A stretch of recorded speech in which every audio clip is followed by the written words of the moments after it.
এখানে তিনি সব রোগের কেস টেকিংটা এখানে ওরকম আসে নাই। এখানে অ্যাকুইট ডিজিজ, ক্রনিক ডিজিজ এবং ইপিডেমিক ডিজিজ, এই তিনটা ডিজিজের বিষয়ে এখানে কেস টেকিং আলোচনায় আসছে। এছাড়া 186-এ অ্যাক্সিডেন্টাল ডিজিজ আছে। এছাড়া বিভিন্ন জায়গাতে অনসেটেড ডিজিজ আছে। এর পরবর্তীতে অল্টারনেটিং ডিজিজ আছে, অল্টারনেটিং ফিভার আছে, আর্টিফিশিয়াল ডিজিজ আছে। এইগুলোর কেস টেকিংটা এখানে নাই। এর ভিতরেও আবার একটু ভাগ হলো যে তিনি 84 থেকে শুরু করে 98 পর্যন্ত টোটালটাই ক্রনিক ডিজিজের কেস টেকিং শিখেছেন। আর 84 থেকে 90 পর্যন্ত অ্যাকুইট ডিজিজ, ক্রনিক ডিজিজ দুটোরই কেস টেকিং শিখিয়েছেন। এই হলো বিষয়। তবে তার কেস টেকিং এর যেটা সামারি এখানে যতটুকু পড়লে বোঝা যায় যে একজন চিকিৎসকের কাছে যখন একজন রোগী আসবে তখন প্রথমে যেটা করতে হবে, নাম দাম এগুলো তো আসলে এখানে আলোচনার বিষয় না, নাম তো লিখতে হবে, মোবাইল নাম্বার এগুলো সবাই লিখতে হবে, ওটা বিষয় না। যেটা হলো হানেমান যে বিষয়টা বলছেন যে অ্যাকুইট ডিজিজ হোক, ক্রনিক ডিজিজ হোক, উভয় ক্ষেত্রেই রোগীকে ফ্রিলি বলার সুযোগ দিতে হবে।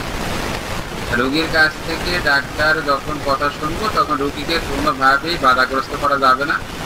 তবে একটা ক্ষেত্রে বাধা দেওয়া যেতে পারে যে রোগীরা যদি কোনোভাবে লাইনচ্যুত হয়, যে তিনি রোগের কথা বলতে গিয়ে রোগের কথা না বলে তিনি বিষয়টাকে অন্যদিকে ডাইভার্ট করতেছেন, অন্য কোনো অপ্রাসঙ্গিক আলোচনা চলে যাচ্ছেন, তখন সেই ক্ষেত্রে রোগীকে থামানো যাবে বা তাকে সহযোগিতা করা যাবে যে আপনি এই বিষয়গুলো বলেন। আর অ্যাকুইট ডিজিজের ক্ষেত্রে কেস টেকিংটা সহজ এই কারণে হানেমান বলছেন যে তখন মানুষের ভাইটাল ফোর্স বা জীবনী শক্তি বা তার ক্যাপাসিটি ভালো থাকে, এখানে লক্ষণগুলো স্পষ্ট থাকে, ভালোভাবে বোঝা যায়। এই কারণে অ্যাকুইট ডিজিজের কেস টেকিংটা শর্ট হয়। আর ক্রনিক ডিজিজে যেহেতু অনেক কিছুই আছে, অস্পষ্টভাবে থাকে বা রোগীরা দীর্ঘদিন এই রোগের সাথে সম্পৃক্ত থাকার কারণে তাদের কাছে সবকিছুই মনে হয় যে এটা আমার মনে হয় স্বাভাবিক লক্ষণ। এই কারণে রোগীরা ক্রনিক ডিজিজে কেস টেকিং করা একটু টাফ। ডাক্তারকে একটু বেশি ওটাকে কি বলে খোঁজাখুঁজি করে বা বেশি যোগাযোগ করে তারকে বেশি কোশ্চেন করে তারপরে তার কাছে কেস টেকিং আদায় করতে হয়। আর একটা গুরুত্বপূর্ণ বিষয় হলো যে কেস টেকিং করার সময় ডাক্তার যাতে কোনোভাবে রোগীকে এমন কোনো প্রশ্ন না করে যে রোগী হ্যাঁ অথবা না অ্যান্সার দিয়ে এখান থেকে চলে যেতে পারে, মানে সংক্ষিপ্ত ভাবে যেন অ্যান্সার দেয়, এটা হবে না। রোগীকে এমন ভাবে কোশ্চেন করতে হবে যে রোগী ওটা মানে এখানে বিষয়টা হলো হাউ দিয়ে কোশ্চেন করতে হবে, হট দিয়ে কোশ্চেন করা যাবে না। যে ঘটনাটা কিভাবে ঘটছে, আপনার এই ব্যথাটার সম্পর্কে বলেন, এটা কিভাবে হয়। কিন্তু রোগী যাতে নিজের থেকে বিবেক খাটায় কোশ্চেন করতে পারেন, অ্যান্সার দিতে বাধ্য হয়, সেভাবে করে কোশ্চেন করতে হবে। ওই ট্যাগ কোশ্চেনের মতো কোশ্চেন করা যাবে না, এটা একটা পরামর্শ। আর কেস টেকিং করতে গিয়ে আমাদেরকে যেটা করতে হয় যে অনেক সময় অ্যাটেন্ডেন্সের কাছ থেকেও আমাদের অনেক লক্ষণ নিতে হয়। সেই ক্ষেত্রে সাবজেক্টিভ সিমটম, অবজেক্টিভ সিমটম দুই ধরনের লক্ষণ চলে আসে। তো সেই ক্ষেত্রে সর্বদাই হানেমান সাবজেক্টিভ সিমটমস এর বেশি গুরুত্ব দিতে বলছেন, কারণ সাবজেক্টিভ সিমটমটা সরাসরি রোগীর কাছ থেকে পাওয়া যায়। আর অবজেক্টিভ সিমটমটাও কোনো কোনো ক্ষেত্রে সাবজেক্টিভ সিমটমস এর চেয়েও বেশি ইম্পর্টেন্ট। যেমন এই সমস্ত বাচ্চারা খুব ছোট, নিজেরা কথা বলতে পারে না বা নিজেরা সাঁতার বলতে পারে না, অথবা খুব বয়স্ক যারা এখন আর নিজের বিবেক খাটায় অ্যান্সার দিতে পারে না, এই টাইপের যারা আছে তাদের ক্ষেত্রে অ্যাটেন্ডেন্ট যারা থাকে তাদের বিষয়গুলো তারা আজকে তো আলোচনার বিষয় কেস টেকিং না, আমার আলোচনার বিষয় হলো যে আমরা এরকম করে লক্ষণ পেলাম, এই লক্ষণগুলো হানেমান কিভাবে করে মূল্যায়ন করতে বলছেন। এখন এখানে অ্যাকুইট ডিজিজের ক্ষেত্রে এবং ক্রনিক ডিজিজের ক্ষেত্রে দুইটা ডিজিজের ক্ষেত্রেই কেস টেকিং করতে গেলে ডাক্তারদের যোগ্যতার বিষয় নিয়ে হানেমান কিছু ডিরেকশন দিয়েছেন। এটা 83 অ্যাপ্রোজমে দিয়েছেন যে একজন চিকিৎসক যদি কেস টেকিং করতে চান তাকে 4টা কোয়ালিটি অবশ্যই অর্জন করতে হবে। প্রথমে হলো তাকে নিরপেক্ষ হইতে হবে, নিরপেক্ষ মানসিকতার হইতে হবে।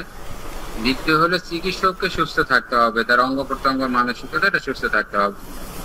তৃতীয় নাম্বার পয়েন্ট হলো তাকে জেনারেল এক্সামিনেশন করার, রোগীকে অবজারভেশন করার মতো যোগ্যতা অর্জন করতে হবে। চতুর্থ হলো তাকে কেস টেকিং করতে হবে এবং ঔষধ নির্বাচন করার মতো যোগ্যতা থাকতে হবে। চারটা কোয়ালিটি যার ভিতরে থাকবো তিনিই রুগী দেখতে পারবেন। এটা হলো হানেমানের দৃষ্টিভঙ্গি। এখানে ছোট্ট একটা বিষয় হলো নিরপেক্ষতা। এই নিরপেক্ষতা সামাজিক নিরপেক্ষতা না, যেহেতু হানেমান এখানে চিকিৎসা ক্ষেত্রে নিরপেক্ষতা বলছেন, এখানে অবশ্যই হানেমান যে লক্ষণ গুলাকে যেভাবে মূল্যায়ন করতে বলতেন সেভাবে মূল্যায়নের বিষয়টা এখানে আসবো। এরপরে হলো রোগীদের ধনী গরিব ছোট বড় এগুলোর উপরে ডাক্তারদের কোনো আলাদা দৃষ্টিভঙ্গি থাকতে পারবো না, এটা নৈতিকতার একটা মানদণ্ড। তৃতীয় হলো মেডিসিনের প্রতি কোনো রাগ বিরাগ ক্ষোভ এগুলো থাকা যাবে না, যে অমুক মেডিসিন আমি দিছি এটাতে যেহেতু কাজ পাইনি আমি ভবিষ্যতে এটা ইউজ করবো না, বা অমুক মেডিসিন আমার কাছে খুব প্রিয়, এর ব্যাপার করা যাবে না। চতুর্থ হলো কেস টেকিং করার সময় আগেই কোনো দৃঢ় মানসিকতা পোষণ করা যাবে না, যে এই রোগীটাকে আমি প্রশ্ন করতে করতে ব্রায়ানিয়ার দিকে নিব, এখন এটার দিকে নিব, এরকম কোনো মানসিকতা রাখা যাবে না। যাক, আজকের বিষয়টা হলো যে এই নিরপেক্ষতা অর্জন করতে গেলে হানেমানের যে কথাগুলো আমাদেরকে মানতে হবে, সেটা হলো হানেমান অ্যাপয়েন্টমেন্ট নাম্বার 5-এ সেখানে বলছেন যে যদি ডিজিজটা একই ডিজিজ হয় সেই ক্ষেত্রে তোমরা পজিশন বেশি গুরুত্ব দিবা। যদি ডিজিজটা ক্রনিক ডিজিজ হয় তাকে ফান্ডামেন্টাল কজ বা মিয়াজমেটিক কজকে বেশি গুরুত্ব দিবা। আর ক্রনিক ডিজিজ দেখতে হলে তোমাদেরকে 7টা বিষয়ে 7টা পয়েন্ট মাথায় রাখতে হবে। এই 7 পয়েন্টের ভিতরে তোমাদেরকে মেডিসিন সিলেকশন করতে হবে। 1 নম্বর পয়েন্ট হলো বডি কনস্টিটিউশন, 2 নম্বর পয়েন্ট হলো mental and emotional condition, 3 number point হলো civic and domestic relationship, 4 number point হলো তার অকুপেশন, 5 নম্বর হলো লাইফ স্টাইল, 6 নম্বর এজ, 7 নম্বরে সেক্স। এই 7টা পয়েন্টের ভিতরে আমাদেরকে মেডিসিনে আনতে হবে। এটা হলো অ্যাপয়েন্টমেন্ট নাম্বার 5। এর পরবর্তীতে হানেমান বলছেন যে যদি 186-এ বলছে যে যেগুলো অ্যাক্সিডেন্টাল কেস সেগুলোকে অ্যাক্সিডেন্টাল মেডিসিন দিতে হবে। আর যেগুলো অটোইমিউন ডিজিজ সাধারণত যেমন asthma, allergy, eczema, nephrotic syndrome, nephritic syndrome, ankylosing spondylitis, এই টাইপের যেগুলো অটোইমিউন ডিজিজ আছে সেইগুলোর ক্ষেত্রে হানেমানের দৃষ্টিভঙ্গি হলো এগুলোকে 117 নম্বর অ্যাপ্রিজনে হানেমান ইডিওসিনক্রেটিক পেশেন্ট বলছেন। এই ইডিওসিনক্রেটিক পেশেন্টের ক্ষেত্রে হানেমানের দৃষ্টিভঙ্গি হলো এখানে ট্রিগার ফ্যাক্টর যেগুলো আছে বা স্টিমুলেটিং ফ্যাক্টর আছে, যেমন অনেক আছে যে গরু গোস্ত সহ্য করতে পারে না, অনেকে আছে মাছ সহ্য করতে পারে না, অনেকে আছে গোস্ত সহ্য করতে পারে না, এইগুলোর কারণে তার অ্যালার্জি, অ্যাজমা, একজিমা হয়। এইগুলোকে আমরা ট্রিগারিং ফ্যাক্টর বলি বা স্টিমুলেটিং ফ্যাক্টর বলি। এইগুলোর উপর ভিত্তি করে হ্যান্ডওয়াল মেডিসিন দিতে বলছেন। আরেকটা হলো কনস্টিটিউশন বেসড মেডিসিন দিতে বলছেন, এই ক্ষেত্রে মেন্টাল সিমটমের কথা আসে নাই। আবার 210 থেকে 230 পর্যন্ত অ্যাপোরিজম হানেমান যখন আলোচনা করছেন তখন 210-এ হানেমান যেটা ফিনিশিং দিতেন যে যেই সমস্ত কেসগুলো মানসিক এবং আবেগগঠিত কারণে সংঘটিত হবে সেই সমস্ত কেসগুলোতে মানসিক লক্ষণকে বেশি গুরুত্ব দিতে হবে। সেটা অ্যাকুট ডিজিজ হোক, ক্রনিক ডিজিজ হোক, উভয় ক্ষেত্রেই যেগুলো মানসিক এবং আবেগগঠিত কারণে সংঘটিত হবে সেখানে মেন্টাল ডিজিজ বেশি গুরুত্ব পাবে। আমরা অনেক সময় যেটা করি যে আগে মানসিকতা তৈরি করি যে সকল কেসে আমি মানসিক লক্ষণ দিয়ে মেডিসিন দেবো, এটা হানেমানের ডিরেকশন না। এর পরবর্তীতে হানেমান আরো বিভিন্ন বিষয়গুলো বলছেন। অল্টারনেটিং না, আরেকটা হলো যে আমরা অনেক সময় প্রেগনেন্সি কেস দেখি, 284 নম্বর অ্যাপোরিজমের পূর্ণতে হানেমান আলোচনা করছেন যে আমরা যখন প্রেগনেন্সি কেস দেখবো সেই ক্ষেত্রে আমাদের মাকে যেটা করতে হবে এটা হলো তিনি অ্যান্টিসোরিক মেডিসিন দিতে বলছেন। এটা তিনি ফিক্স করে দিচ্ছেন যে এক্ষেত্রে মাকে ট্রিটমেন্ট শুরু করতে হবে অ্যান্টিসোরিক মেডিসিন দিয়ে, এবং আমার আবিষ্কৃত আলফারের উচ্চ মাত্রা দিয়ে তোমরা প্রেগনেন্সি মাকে চিকিৎসা শুরু করবে। শুধুমাত্র মাকে দিবা তা না, মায়ের পরে এই বাচ্চাকে যে দুধ খাওয়াবে, মানে হানেমানের সময় দুধ মা ছিল, এখন তো মা নিজে দুধ খাওয়ায়, যেই মা দুধ খাওয়াবে সেই মাকেও সালফারের উচ্চ মাত্রা দিতে হবে, কিন্তু তার ভিতরে যেন অ্যান্টিসোরিক কোনো কিছু না করে। এখানে একটা বিষয় আমাদের ক্লিয়ার যে যাতে বাচ্চা সুস্থ হইতে পারে এবং তার ভিতরে যাতে কোনো জেনেটিক্যাল ডিসঅর্ডার তৈরি না হয়। এই জন্য হানুমান প্রেগনেন্সি অবস্থা থেকে মা এবং বাচ্চাকে ট্রিটমেন্টের আওতায় নিয়ে আসতে পারছেন। যেন আমাদের এন্টিনাটাল কেয়ারটা খুবই একটা ইম্পর্টেন্ট ফ্যাক্টর। এটার উপরে যদি হোমিওপ্যাথি ডাক্তারদের ভালো দক্ষতা থাকে তাহলে সুস্থ মা সুস্থ বাচ্চা উভয়ই আমরা হেল্প করতে পারি এবং এটা সম্ভব সুস্থ বাচ্চা বের করা।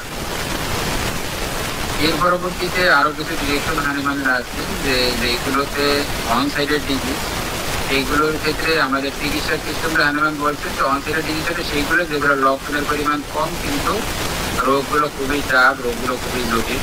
সেই ক্ষেত্রে তোমরা উপস্থিতভাবে তার লক্ষণ পাবা, তার উপর ভিত্তি করে তোমরা মেডিসিন দেবা।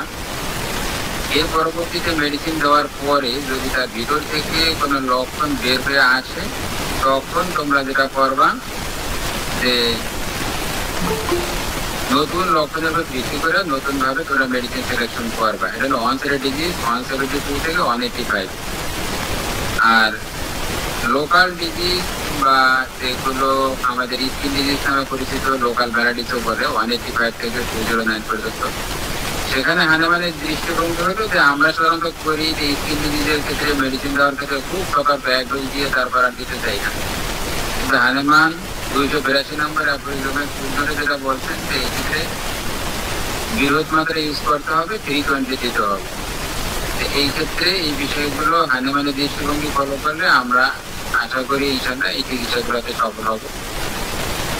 আর 82 অ্যাপ্রিজমে হানুমান ইন্ডিভিজুয়ালাইজেশনকে খুব গুরুত্ব দিচ্ছেন যে মেডিসিন সিলেকশনের পরে রোগীর মেডিসিন সিলেকশন করার ক্ষেত্রে রোগীর ইন্ডিভিজুয়ালিটি তার ব্যক্তি স্বাতন্ত্র্যকে অবশ্যই মূল্যায়ন করতে হবে। আরেকটা বিষয় হলো যে আমাদের মেডিসিন সিলেকশনের ক্ষেত্রে 278 হানুমান এখানে 3টা পয়েন্ট দিচ্ছেন যে একজন চিকিৎসকের যখন মেডিসিন নির্বাচন করতে হবে তাকে অবশ্যই 3টা পয়েন্টকে ভিত্তি করে মেডিসিন ওষুধ দিতে হবে। 1 নম্বর পয়েন্ট হলো কিউর এক্সপেরিমেন্ট, 2 নম্বর পয়েন্ট হলো তার সেন্সিটিভিটি, 3 নম্বর পয়েন্ট হলো পারফেক্ট এক্সপিরিয়েন্স। এখানে বিষয়টা হলো যে আমাদের এখানে আমি যখন 83 অ্যাপ্রিজম বলছিলাম তখন বলছিলাম যে এখানে 3 নাম্বার পয়েন্ট হলো জেনারেল এক্সামিনেশন, আর 278 হানুমান বলছে পিওর এক্সপেরিমেন্ট। এখন পিওর এক্সপেরিমেন্ট সেখানে কিন্তু ল্যাব টেস্টও আসতে পারে। আমরা অনেকে আছি যে ল্যাব টেস্ট হোমিওপ্যাথিতে অ্যালাউ কি নট অ্যালাউ সেটা নিয়ে হানুমানের কথা আছে কি না এটা কনফিউশন। এখানে হানুমান বিষয়টা ক্লিয়ার করছেন যে এখানে পিওর এক্সপেরিমেন্ট থাকতে হবে এবং 3টা পয়েন্টের প্রথম পয়েন্টই দিয়েছেন যে তার পরীক্ষা চিকিৎসা সম্পূর্ণ হতে পারে। এখানে জেনারেল এক্সামিনেশন ল্যাব টেস্ট উভয়টাই এখানে আসতে পারে। দ্বিতীয় হলো রোগীর সেন্সিটিভিটি, মোস্ট ইম্পর্টেন্ট ফ্যাক্টর। এখানে মেডিসিন নির্বাচনের সময় অনেক রোগী আছে যে 1 বড়ি বা 2 বড়ি অল্প ঔষধ দিলে তার কার্যকরী হয়। অনেক রোগীদের ক্ষেত্রে আমাদেরকে বেশি পরিমাণে ঔষধ দিতে হয়, বারবার দিতে হয়, তাই দিয়ে কাজ করে। সব রোগীদের সেন্সিটিভিটি একই, এটা ডাক্তারকে নির্ধারণ করতে হবে। এর পরবর্তীতে পোটেন্সির বিষয়টাও এখানে জড়িত সেন্সিটিভিটির সাথে, সেটাও ডাক্তারকে নির্ধারণ করতে হবে। পারফেক্ট এক্সপিরিয়েন্স, তার পূর্বে রোগী দেখার যারা অভিজ্ঞতা বা যোগ্যতা, এই বিষয়গুলো হানুমান এখানে গুরুত্ব দিয়েছে। এই বিষয়ের উপর ভিত্তি করে আমাদেরকে মেডিসিন নির্বাচন করতে হবে। এইগুলো হলো হানুমানের দৃষ্টিভঙ্গি। আর কোনো কিছু বাদ দিচ্ছি কিনা জানি না, আপনাদের কোনো প্রশ্ন নাই করতে পারেন।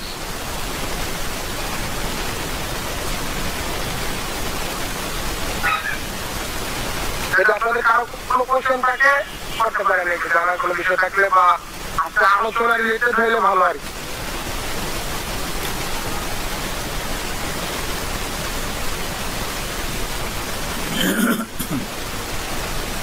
আসসালামু আলাইকুম। আসসালামু আলাইকুম।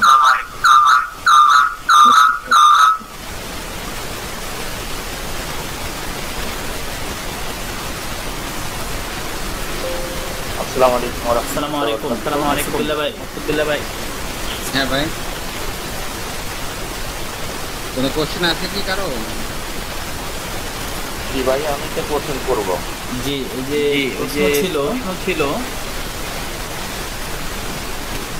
মনে হয় আচ্ছা ডক্টর আব্দুল সামাদ ভাই প্রশ্ন ছিল, আমি তার আগে আপনার আলোচনার ভিতর থেকে আমি একটা বিষয় জানতে চাই, সেটা হচ্ছে স্কিন ডিজিজের ক্ষেত্রে আপনি বলছেন যে হ্যানিম্যান বলছে হায়ার পোটেন্সি ইউজ করতে হবে, ফ্রিকোয়েন্টলি ইউজ করতে হবে। হায়ার পোটেন্সি বলতে হ্যানিম্যানটাকে নির্ধারণ করে দিয়েছেন কিনা, বা হায়ার পোটেন্সি বলতে হ্যানিম্যান কত পোটেন্সি মনে করছেন, এটা কি সিএম না এমএম না পিপিএম? এটা একটা প্রশ্ন। দুই নাম্বার প্রশ্ন হচ্ছে আপনি বলছেন যে ট্রিটমেন্টের সময় সেনসিটিভিটি, রোগের সেনসিটিভিটির বিষয়ে সেনসিটিভিটিটা আমি ওষুধ দেওয়ার আগে আমি সেনসিটিভিটি বুঝবো। আমি তো ওষুধ দেওয়ার পরে আবার একটু বলেন কি হচ্ছে? সেনসিটিভিটি বলছেন যে রোগীর উপরে ডিপেন্ড করে ওষুধ দেব। আর রোগীর সেনসিটিভিটি এখন সেনসিটিভিটি যদি খুব ভালো হয় তাহলে ভালো রেসপন্স করবে, তাড়াতাড়ি করবে। সেনসিটিভিটি কম হলে স্বাভাবিকভাবে লেট হবে। সেনসিটিভিটি বেশি হলে অ্যাগ্রাভেশনে এখানে সেনসিটিভিটি আমি কিভাবে বুঝবো? আমি তো স্বাভাবিকভাবে টেকিং এর সময় এমন কোনো পয়েন্ট আছে কিনা যেগুলো জিজ্ঞেস করলে আমি বুঝতে পারবো যে রোগীটা বেশি সেনসিটিভ, এটা this is highly sensitive or moderately sensitive or less sensitive patient. এই দুইটা বিষয় একটু বলবেন। এখানে হানেমান এই 282 অ্যাফোরিজমে এই বিষয়টা ওভাবে ক্লিয়ার করেন নাই।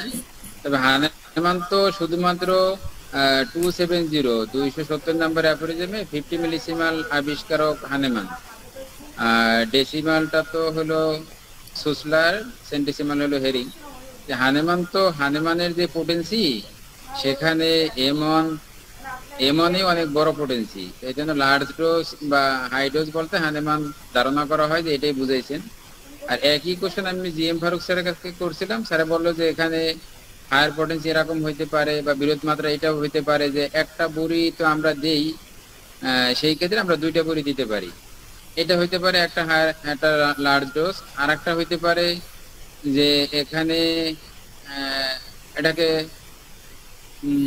করা যেতে পারে, ঘন ঘন দিলেও সেটাও একটা লার্জ ডোজ হইতে পারে। এবং হানেমান এখানে যখন 3টা মিয়াজম একাত্রে থাকবো স্কিন ডিজিজের ক্ষেত্রে, সেই ক্ষেত্রে বিরোধ মাত্রা বলছেন এবং বলছেন যে প্রয়োজনে এটা বারে বারে দেওয়া যাবে, মানে একাধিকবার দেওয়া যাবে। তো সেই ক্ষেত্রে আমরা যখন এটাকে গ্লাস পদ্ধতি বলা হয়, গ্লাসে আপনি একটা বড়ির জায়গায় 2টা বড়ি দিতে পারেন, বা বোতলে একটা বড়ির জায়গায় 2টা বড়ি দিতে পারেন, এবং সেখানে হয়তো নর্মাল রোগীদেরকে 1 চামচ খাওয়ান, এই ক্ষেত্রে রোগীদেরকে হয়তো 2 চামচ ওষুধ খাওয়াতে পারেন। এটা হয়তো একটা লার্জ ডোজ হয়। এখন এটা যেহেতু হানেমান ফিক্সড করে যান নাই, এই ক্ষেত্রে এটা দিয়ে আলোচনায় আসতে পারে বা এটা মতভেদ থাকতে পারে, কিন্তু স্যারে আমাকে এইভাবে করে এই বিষয়টা বলছেন। আর সেন্সিটিভিটির ক্ষেত্রে আসলে এটা কমন সেন্সের উপরে ডিপেন্ড করে, এটা তো ওরকম করা আলাদা কোনো কোশ্চেন নাই। তবে রোগীদের অ্যাটিটিউড, রোগীদের দৃষ্টিভঙ্গি, যেমন ধরেন অনেকে আছে যে তার মেন্টাল সিমটম নিতে গেলে আমরা তো মেডিসিনের বিষয়গুলোতে অনেকটা বুঝি যে প্লাটিনার মেন্টালিটি কেমন, সিপের মেন্টালিটি কেমন, পালসিলার মেন্টালিটি কেমন। আমি যখন মেডিসিন ডিফারেন্সিয়েশন করি একটা থেকে আরেকটার, তখন তো একটা আইডিয়া চলে আসে যে এটা নার্সের মেন্টালিটি এটা কিরকম থাকবে। যেমন ধরেন মানে কিছু আইডিয়া এখানে দেওয়া যাইতে পারে। মানে কিছু কিছু ক্ষেত্রে বলছেন যে যে সমস্ত রোগী উত্তেজক হবে না তাদের ক্ষেত্রে তোমরা একনার দিও না। যেমন ধরেন 213 অ্যাফোরিজমে হানেমান যখন কথা বলছে যে যেই রোগী শান্ত এবং স্থির তাকে কখনো একনার দেওয়া যাবে না, যেই রোগী নম্র এবং জ্বর পদার্থের মতো পড়ে থাকে তাকে কখনো নাক দেওয়া যাবে না, যে রোগী খুশি ফুর্তিবাজ বা এক ধুয়ে তাদেরকে পালস হবে না, যারা স্থিতিশীল ভীত বিহ্বল সংবেদনশীল না থাকে তাদের ইগনিশিয়া কাজ করবে না। এরকম কিছু আমরা তখন মেন্টাল সিমটম পড়ি, তখন এই রোগীদের মানে মেন্টালিটি বুঝতে পারি। তো ওটা ওই ব্যাপারে আইডিয়া করে নিতে হবে। আর আমি ব্যক্তিগতভাবে যেটা করি যে আমি রোগীদেরকে এখানে মেডিসিন সিলেকশনের পরে রোগীদেরকে এখানে অবজারভেশন রুমে ওষুধ খাওয়ানোর পরে তাদেরকে এখানে যত টাইম পর্যন্ত না বুঝতে পারি যে তার কাছে কেমন লাগতেছে ততক্ষণ পর্যন্ত তাকে আমি এখানে ওয়েট করাই। যে রোগী যখন দেখি যে হ্যাঁ কোনো রোগীর ক্ষেত্রে এই ডোজটা বেশি হয়ে গেছে তখন ওইটা ওইভাবে করে আবার নির্ধারণ করি। মানে যতক্ষণ পর্যন্ত আমি ক্লিয়ার হইতে না হবে ততক্ষণ পর্যন্ত আমি রোগীদেরকে মেডিসিন দিয়ে বিদায় দেই না। ততক্ষণ পর্যন্ত রোগীদেরকে এখানে আমি অবজারভেশনে রাখি যে আসলে এই পোটেন্সিটা দেওয়া আমার ঠিক হবে কিনা, বা এই পোটেন্সিটাতে তার কোনো রিয়াকশন করে কিনা, অথবা এটা কাজ করে না করে। এভাবে করে আমি এই বিষয়টা বোঝার চেষ্টা করি।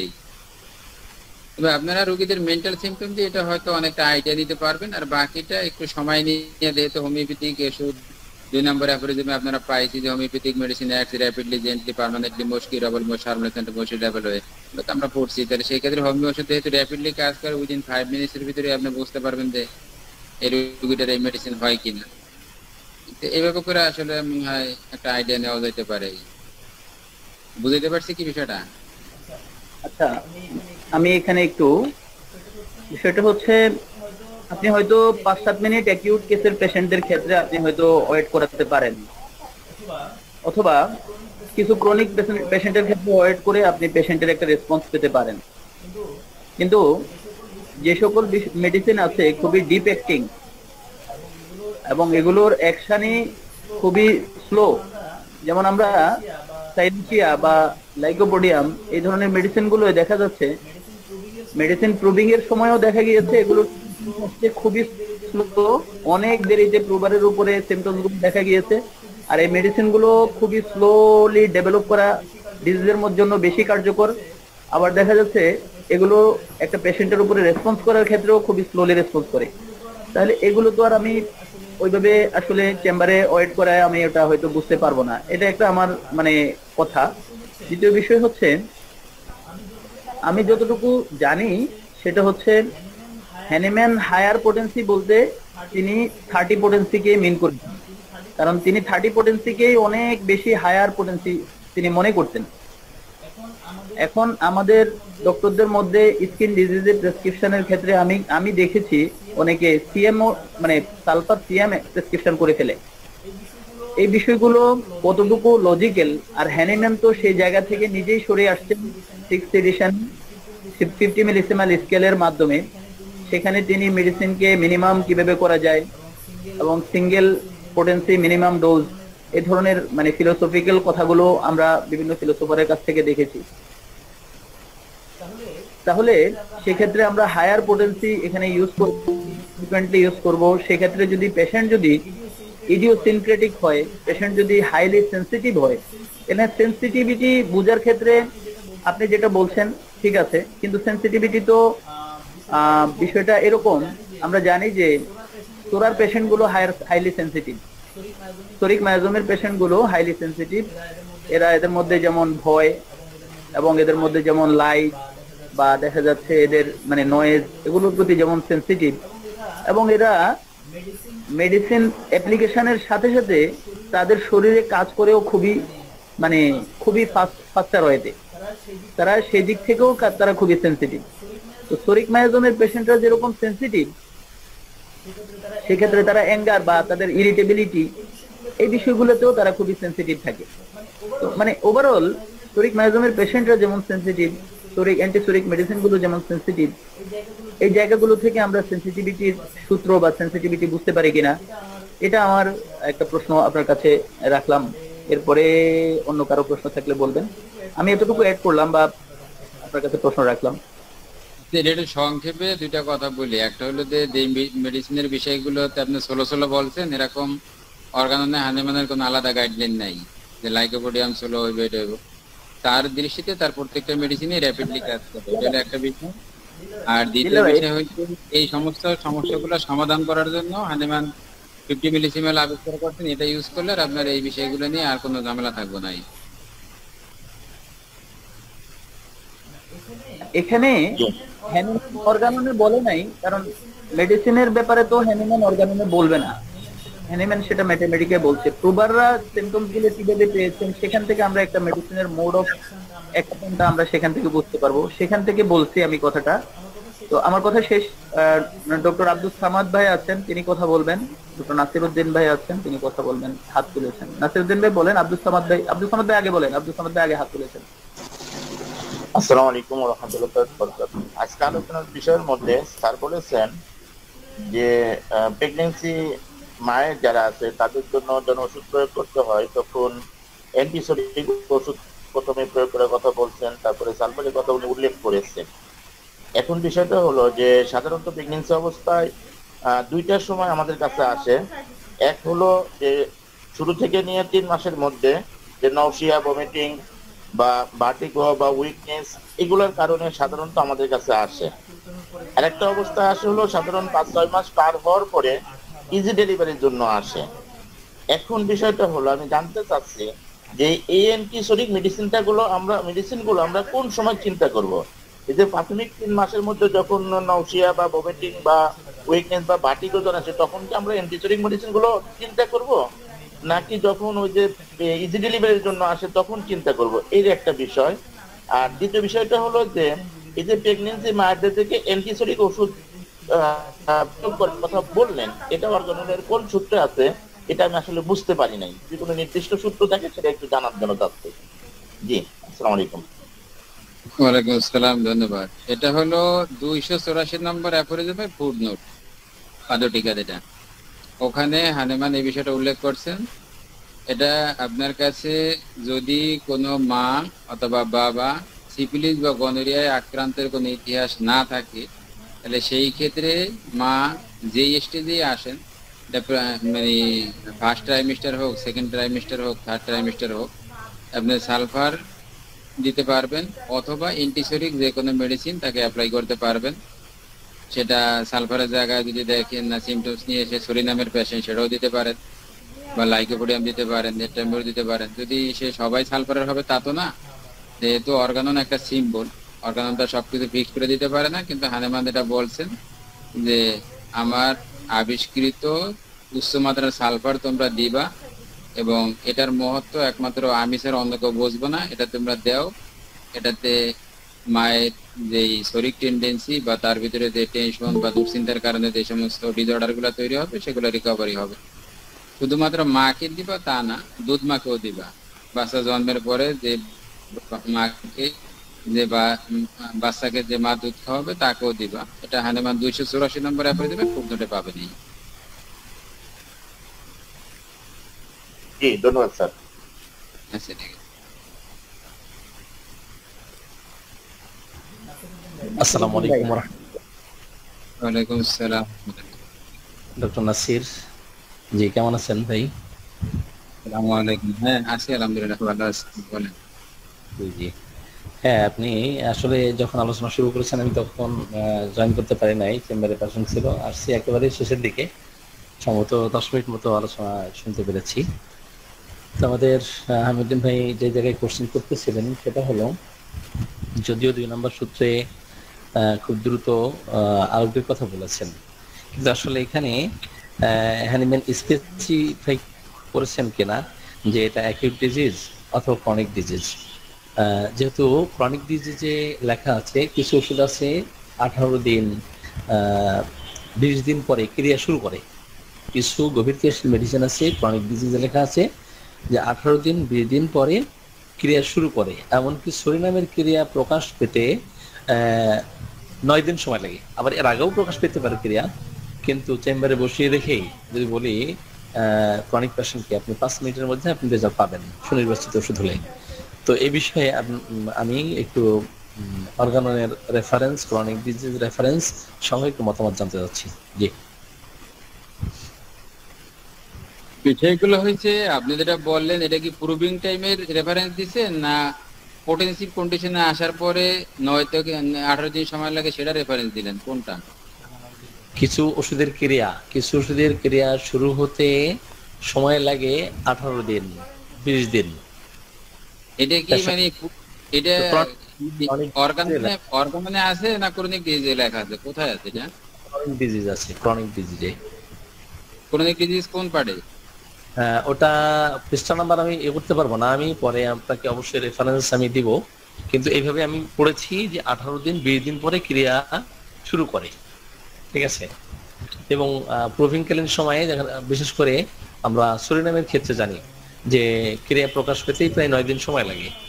এখন 5 মিনিট বা 10 মিনিটে বা 1 ঘন্টায় ফলাফল পাওয়া যায়, সেটা ক্রনিক ডিজিজে কি সম্ভব? এমনকি যদি ক্রনিক ডিজিজের ক্ষেত্রে খুব দ্রুত প্রকাশ পায় রেজাল্ট, কেন্টের মতামত যেটা সেটা অবজারভেশন যে যদি ক্রনিক ডিজিজের ক্ষেত্রে খুব দ্রুত রেজাল্ট প্রকাশ পায়, বুঝতে হবে সেটা ভুল ওষুধ নির্বাচিত হয়েছে। বরং গ্রাজুয়ালি ধীরে ধীরে ডিফেক্টিং যে সমস্ত রেমেডিগুলো অ্যাপ্লাই করা হয় ধীরে ধীরে ক্রিয়া করে এবং মেন্টালি ইমপ্রুভমেন্ট আগে হয়, ফিজিক্যালি পরে হয়। তো এই ক্ষেত্রে যদি ব্যাখ্যা করতেন। না, এখানে তো আমি কেন্টের রেফারেন্সটা আনি নাই। আপনি, আমার মনে হয় না যে আসলে হোমিওপ্যাথিক মেডিসিনে এত সময় লাগে, কারণ সালফার 30 দিয়ে অথবা সরিনাম 30 দিয়ে একদিনের ভিতরে ব্যথা কমানো গেছে, এরকম ভুরি ভুরি ডকুমেন্ট আছে। কারণ এই সমস্ত মেডিসিন করতে পারে, ক্রনিক ক্ষেত্রে প্রকাশ করতে পারে। ডিপেন্ড করে, আপনি যেটা বলেছেন এটা ডিপেন্ড করবে লেভেলস অফ হেলথ কেমন। তো 278 নম্বর অ্যাফোরিজমের রেফারেন্স তো সেটা দেওয়া হলো যে সব রোগী একরকম হবে না, এক এক রোগীর সেনসিটিভিটি এক এক রকম। এক্স্যাক্টলি, সেনসিটিভিটি এবং লেভেলস অফ হেলথ ভিন্ন ভিন্ন, ডিফারেন্ট। সো এখন আমরা ঢালাও ভাবে এটা বলতে পারি না। সাপোজ কেউ এ গ্রুপের পেশেন্ট লেভেলস অফ হেলথের, কেউ বি গ্রুপের, কেউ সি গ্রুপে, কেউ ডি গ্রুপের। এখন যিনি পেশেন্ট হিসেবে আসছেন উনি ডি গ্রুপের লেভেলস অফ হেলথের দেখা গেল 9 বা 10 তম অবস্থা আছে লেভেল। তো ওই পেশেন্ট কি কখনো চিকিৎসা দিয়ে ভালো করা সম্ভব হবে? লেভেল আপনার 7-এ 8-এ এত দ্রুত ক্রিয়া প্রকাশ পাবে? যখন আপনার মাল্টিপল ডিজিজ একত্রে এফেক্টেড হবে তখন কি এটা সম্ভব? এটা পেশেন্ট টু পেশেন্ট ভ্যারি করে। আপনি যেটা বলতেছেন এটা শরীর পেশেন্ট এবং শরীর শারীরিক ম্যানিফেস্টেশন, অন্যান্য লেভেলস অফ হেলথ তার নাই, ঠিক আছে? হয়তো গ্রুপ এ এর পেশেন্ট, তাদেরকে দ্রুত আরোগ্য করা সম্ভব।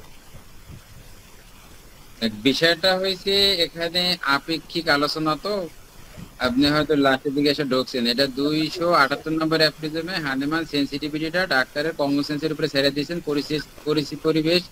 পরিস্থিতির উপরে ছেড়ে দিয়েছেন। এটা এরকম ফিক্সড করে তো তিনিও বলেন নাই, আর কারো দ্বারা বলাও সম্ভব না। অনেক রোগীর অল্প মেডিসিনে কাজ করব, অনেক রোগীর পরিমাণে বেশি লাগবে, অনেক রোগীর তাড়াতাড়ি অ্যাক্টিভিটি শো হবে, অনেক রোগীর লেট হবে। এটা হানেমান পরিবেশ পরিস্থিতির উপরে ছেড়ে দিয়েছেন। তিনি নিজেও ফিক্সড করে জাননি, আর এটা আমরাও ফিক্সড করতে পারবো না।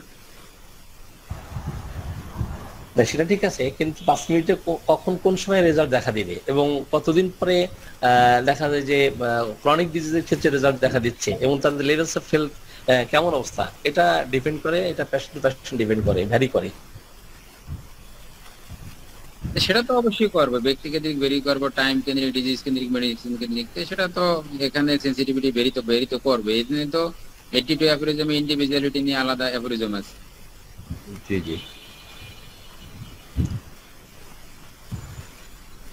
আর কারো কোনো কোশ্চেন আছে?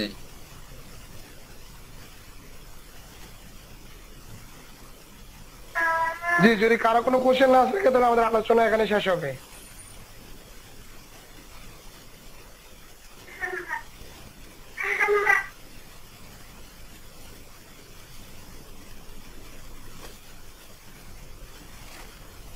আসসালামু আলাইকুম। ওয়ালাইকুম আসসালাম। স্যার, আমি রুমি কুমিল্লা থেকে বলছি। আর সবাইকে বিনম্র শ্রদ্ধা এবং অপূরণ শুভেচ্ছা জানিয়ে আমি ডাক্তার নাসির স্যারের দৃষ্টি আকর্ষণ করছি।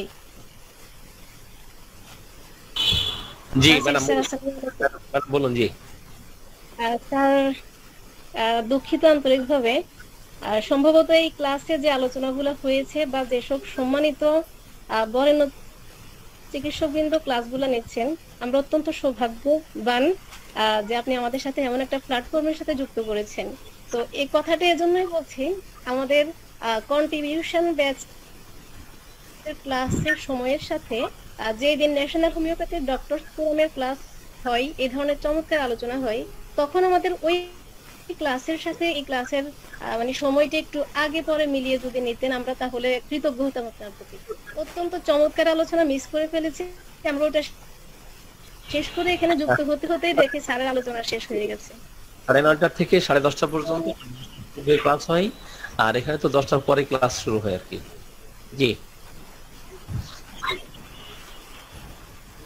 ধন্যবাদ স্যার এই বিষয়টার জন্য। ঠিক আছে। আচ্ছা, জি, যদি আর কারো কোনো প্রশ্ন না থাকে আর কি, আজকে আলোচনার বিষয়ে প্রশ্ন না থাকলে আমরা আজকে আলোচনা এখানে শেষ করবো। 11টা বেজে যাচ্ছে, অনেক রাত হয়ে যাচ্ছে। জি আবুল হাসান ভাই, জি ভাই। আমি মনে হয় একটু শেষে একটু কথা বলি। সেটা হচ্ছে জি জি বলেন। আজকে আমাদের যে আলোচনা হয়েছে সিমটমস এর ক্ষেত্রে আমাদের আলোচক যিনি ছিলেন তিনি সম্পূর্ণ অর্গানন থেকে রেফারেন্স দিয়ে এই কথাগুলো বলেছেন এবং প্রত্যেকটা অ্যাফোরিজম ধরে ধরেই আরো ডিপ আলোচনা হবে এবং অন্তত মানে দেখা যাচ্ছে অনেক কিছু আলোচনা করার প্রয়োজন আছে। বর্তমান আমাদের আজকে যিনি আলোচক ওনাকে আমরা নিয়মিত চাই, আমরা নিয়মিত তিনি আলোচনা করবেন আমরা আশা করছি ইনশাআল্লাহ। আর যে বিষয়টা এখানে কিছু ওই যে শেষে যে আলোচক আমাদের স্পিকার আপেক্ষিক কিছু কথাবার্তা আসলে থেকে যায়, কারণ হচ্ছে বিষয়কে একজন একভাবে তিনি explain করছেন। যেমন লেবার বিষয়টা নিয়ে আসতেন হচ্ছে ডক্টর জর্জ বিটলকার। আজকে যেহেতু শুধু অর্গানের উপর আলোচনা হয়েছে এই বিষয়টা মানে দেখা যাচ্ছে একজন একভাবে আলোচনা করেছেন আমাদের এক্সপার্টরা। আমরা আশা করছি যে এগুলো আমরা আরো সামনে আমাদের জন্য আরো ভালো হবে। রেগুলার আলোচনা হলে এভাবে নিয়মিত যদি সবাই অ্যাক্টিভলি পার্টিসিপেন্ট করে তাহলে আমাদের জন্য সুবিধা হবে। সবাইকে ধন্যবাদ আমার পক্ষ থেকে। আর আজকে যিনি স্পিকার আন্তরিকভাবে মোবারকবাদ, অনেক ব্যস্ততার মধ্যে সময় দিয়েছেন। আসসালামু আলাইকুম রহমতুল্লাহ। ঠিক আছে, সবাইকে ধন্যবাদ। আসসালামু আলাইকুম রহমতুল্লাহ। জি মুকসুদুল্লাহকে আজকে আলোচনার সময় দেওয়ার জন্য ধন্যবাদ। আমরা আশা করব ভাই আমাদের নিয়মিত আলোচনা রাখবেন। সবার সুস্বাস্থ্য কামনা করে আমরা আজকের মতো এখানে শেষ করি। আসসালামু আলাইকুম। আসসালামু আলাইকুম আসসালামু আলাইকুম ওয়া রাহমাতুল্লাহ। সুবহানাকাল্লাহুম্মা বিহামদিকা আস্তাগফিরুকা। ওয়ালাইকুম আসসালাম ওয়া রাহমাতুল্লাহ।